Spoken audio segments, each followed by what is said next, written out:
Today I'm making the quickest scrap quilt ever, with a twist, literally. This one has it all: scraps, color, free flow, and a lot of wonkiness. How perfect is that? Let's put our scraps to work. I keep mine tucked away in these plastic bags already sorted out by color. I'm on a mission to use every single fabric I've got, and this project might just be the one to do it. Let's get started by sewing pieces of scraps together until we reach the size of the quilt block I want. I'm aiming for 6 inches plus a few sprinkles so I can trim them, of course. Now, I have a lot of questions about this quilt. First, how small does a scrap need to be called a crumb? Because I am using all sorts of sizes as far as my scraps go, and some will be big, like strips to finish the block, and that would be at least 6 inches long, so would that qualify? I hope so, because I am calling this a crumb quilt. And you can of course keep it small, like really tiny. As long as it can hold a 1/4 inch seam, it's good to go. But I did promise you fast, and using bigger pieces is definitely a way to do it. I believe this is the first time ever I'm doing a quilt this way, but making sure to keep my scraps as straight as possible. I'm keeping them in regular shapes like squares, rectangles, and strips, and sewing them together as neatly as I can without having to actually measure them. The only measurements I am doing is making sure the block reaches 6 inches so I can stop adding my pieces. Does this mean it's not crazy quilting? And if not, what's it called? Do you know? I know I should be the one telling you things, but I really have no idea.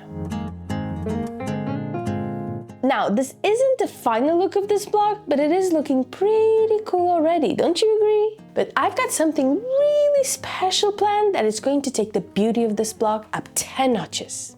Time to do this 15 more times, and I want 2 blocks out of each one of the colors I have on my table today.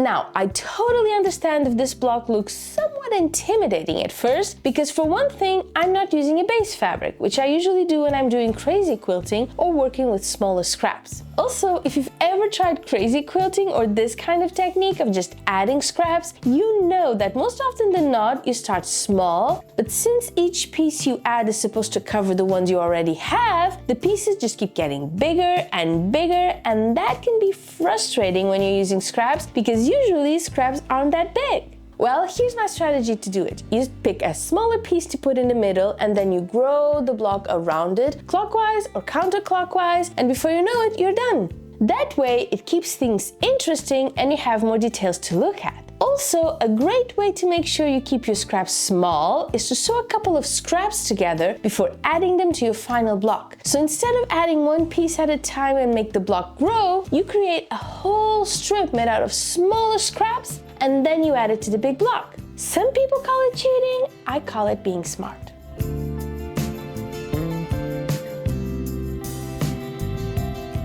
And as you can see, I'm just sewing along, picking up my favorite fabrics, and just finding a way to make them work together. I decided to do a color per block, but you can totally mix your colors or just do warm blocks and cool blocks, which would also work really well for what I have in mind later on. Which reminds me, for this pattern, we are also doing an in-depth tutorial for Patreon and YouTube membership. You know, for those extra seams you don't want to miss.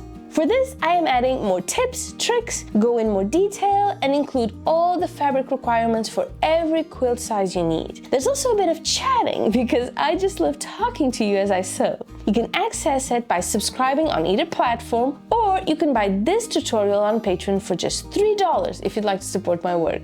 I think you are going to absolutely love it. I'm leaving a link in the description so you can take a look.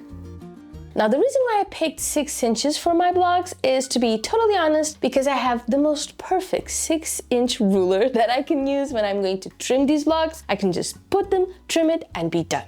Still, you know, I do try and find the best layout for my blocks when I'm trimming. Like, if I have a bigger piece and I want to balance the fabrics out, when I'm trimming, I will cut more from that piece than from the others. You know, stuff like that. I always like to work smarter, not harder, wherever I can, and this is the perfect example. Plus, I will be adding a little something to my blocks, so 6 inches is the perfect size for what I need. However, you know the drill. If you want to grow your quilt faster and use more scraps, just make bigger blocks. And we are done with our blocks. Look at how pretty they are.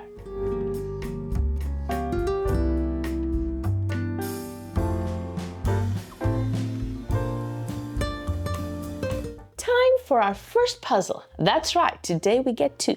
No variants though, we're just mixing our colors, doing one warm color and one cool color.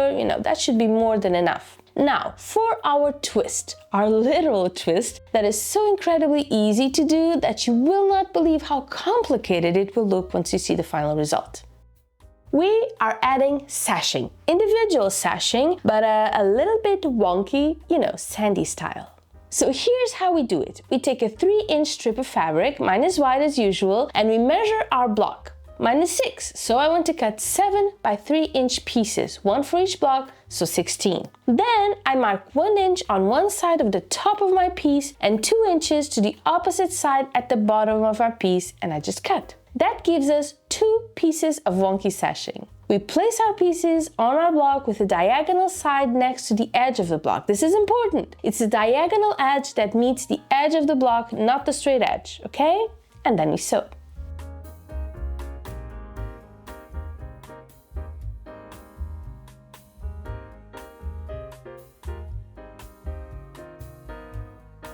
And we measure our block again. Now I need a 3 by 8-inch piece and repeat the whole process to get the pieces for my sides. By the time these pieces are sewn and trimmed, I should have the perfect square. I've seen this done a couple of times. Usually you just cut the pieces the exact size of your blocks. To me, that really does not work. I need a little bit of wiggle room. So I just make mine bigger and trim after them. And that's how I've made this as easy as it gets.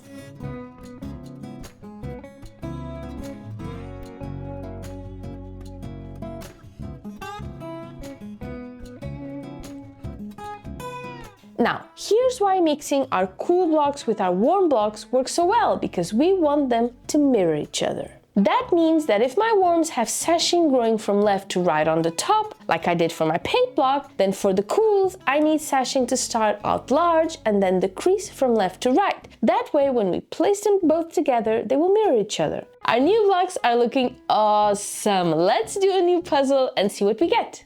How pretty does this look?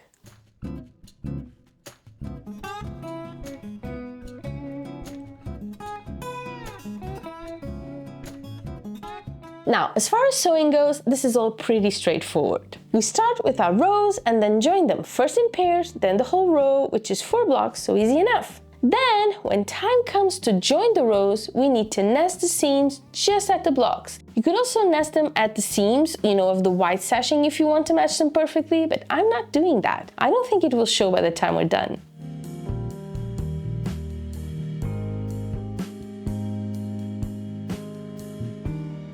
All we need now is a little frame around it.